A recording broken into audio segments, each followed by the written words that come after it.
Welcome back. There are growing concerns about Kamala Harris's VP nominee, Tim Walz, and his relationship with our country's largest adversary, Communist China. When Walz was a teacher, he praised Chinese communism, calling it a system where everyone is the same and everyone shares.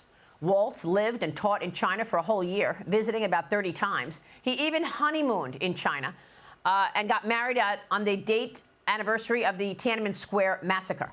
All of these developments prompting House Republicans to investigate, already finding that Walz spoke alongside the president of a Chinese organization the State Department exposed as a CCP effort to influence and co-opt U.S. leaders. Oversight Committee Chairman James Comer also revealing that the FBI's Foreign Influence Task Force investigates CCP activity that is similar to China's engagement with Walz. Joining me now is Kentucky Congressman and House Oversight Committee Chairman James Comer. Mr. Chairman, always a pleasure. Thanks very much for being here. Good morning, Maria. So you say that the FBI investigates things like this.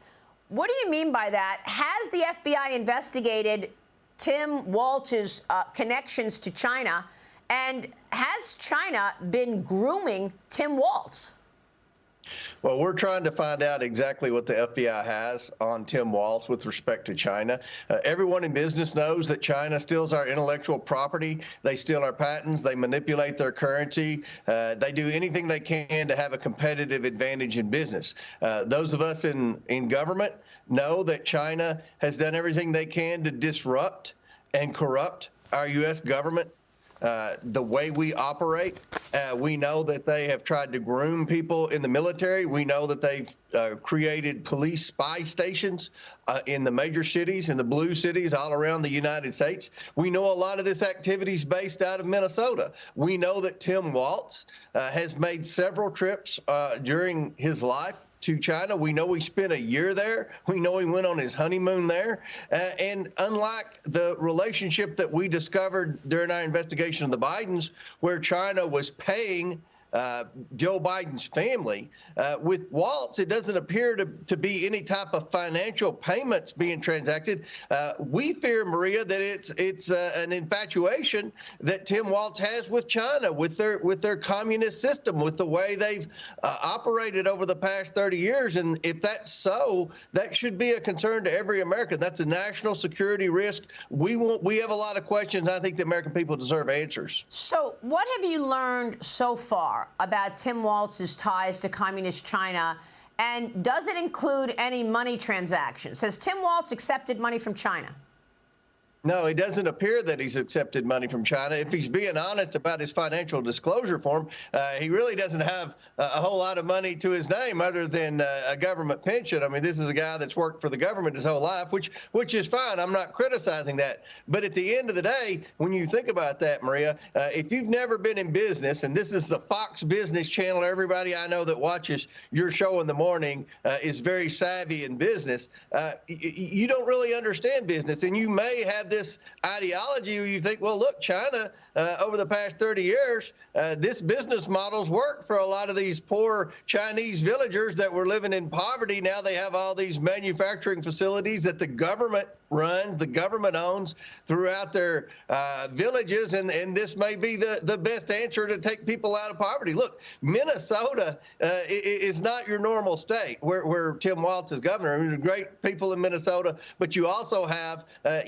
a huge population of residents in Minnesota that have come from other countries and have various different ideologies that don't really respect capitalism, and we're concerned about that because we have the strongest economy in the world, but we cannot have more government. We cannot operate like China does, where the government plays the major role in every business. The government has to have ownership in every business, and the government dictates every facet of our lives. That won't work in the United States. And this is what Tim Walz appears to believe. And we know he's taken students to China and tried to teach them that China's doing things the right way. Yeah, I understand all of that. I want to understand better how the CCP operates, because we've got other stories, right, that we've touched on. Eric Swalwell had a relationship with a Chinese spy. She helped him gain influence in his congressional journey, right? According to many Republicans. There were details about Senator Dianne Feinstein and the Chinese spy that worked for her. Right? I mean, she had a driver that later we learned was with her for, what, 2 decades? And was he spying on her? So looking at what you know of already in terms of how the CCP operates to sort of groom people or spy on people as they work in influential positions in the U.S. government, what can you tell us about that with regards to Tim Walz? That's a great point. China looks for vulnerable people that are playing big roles or could play big roles in our system of government. With Swalwell, they saw a young guy that probably wasn't the most successful guy picking up women or whatever he was into at the time, and this Chinese spy just happened to become involved with him in a relationship while he was on the intelligence committee. So who knows what went on there? With Feinstein, we all saw the deterioration in her ability. She had someone that was very close with her, an aide that helped her with everything. With Hunter Biden, we know he was addicted to drugs and spending more money than he was taking in. They saw an opportunity there to get in with someone that was involved with the White House when Joe Biden was vice president. With Tim Walz, we see a guy that was moving up the political chain. And even before he got into politics, they saw someone that really seemed to appreciate the Chinese communist system, the way China operates. There's someone that clearly has had a very close relationship. I can't think of anyone in Congress or anyone in the government that has a closer personal relationship with China than Tim Walz. And that should be a concern, because China is our #1 enemy, bar none. It's not even close. And to think that we have someone that could be vice president of the United States that has a deep appreciation and respect for the Chinese Communist Party, that's a concern, and that's why the House Oversight Committee is trying to investigate to see what our government, if our government has been watching Tim Walz, to determine if there's any correspondence back and forth between Walz and the Chinese Communist Party, and to see if he's been helping some of these Chinese spy agencies around the United States operate. These are serious questions. Well, look, you've been investigating Joe Biden now for a couple of years, and we know that Biden canceled the China initiative when he walked into the Oval Office back in 2021. And we're wondering what China policy would be the standard for Tim Walz. So Biden walks in the Oval Office, he cancels the China initiative. That was the initiative that you had in place, that was, you were indicting people who were sending information to communist China about corporate secrets, et cetera, et cetera. So is that the kind of approach you would expect? And what about that China initiative? Have you ever gotten to the bottom on whether to the fact that he canceled the China initiative? Did he accept money for doing that?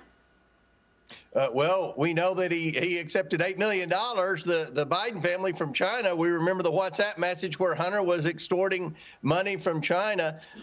Now, look, why would anyone cancel that China initiative? That was something the government had been investigating, especially at our university level, where these Chinese students were stealing all of our research and development secrets and sending them to China. One thing that's a concern to the committee today, Maria, is the number of Chinese people that are crossing our border illegally. What's going on with that? If China's economy is so strong, why are so many people coming over to the United States, crossing the southern border illegally into China? That's something that's a concern to me, and that's one of the areas we want to ask Tim Walz about. So what do you think they're here for? I mean, I know you can't just pick up and leave communist China, right? I mean, it's a communist country. 50,000 people in the last 2 years have been apprehended at the southern border. They're coming into America. So were they directed here, and what are they here to do? Do you know what they're here to do? We're concerned about that. Look, they're almost 100% men, young men, military-age men. Why are they coming over to the United States? And it's not easy to leave China. This is a big question. I think Tim Walz knows the answer to this. So, we've got to determine what level of communication Tim Walz has directly with the Chinese Communist Party, and that is a big national security concern.